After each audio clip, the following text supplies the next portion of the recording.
بسم اللہ الرحمن الرحیم۔ یوم آزادی کے موقع پر میں پوری قوم کو مبارکباد پیش کرتا ہوں، اور یہ جو آزادی ہمیں حاصل ہوئی ہے اس کے پیچھے پوری قوم کی بڑی قربانی ہے۔ اللہ کے فضل سے اللہ رب العزت نے ہمیں آزاد ملک دیا ہے، اور اس کی بقا کے لیے اور اس کی حفاظت کے لیے جو ہماری افواج پاکستان نے قربانیاں دی ہیں اور دے رہے ہیں، اس پر بھی ہم ان کو خراج تحسین پیش کرتے ہیں۔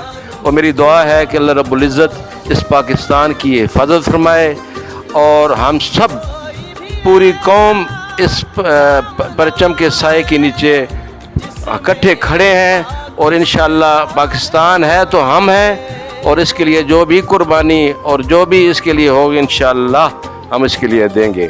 پاکستان زندہ باد، افواج پاکستان زندہ باد۔ بہت شکریہ۔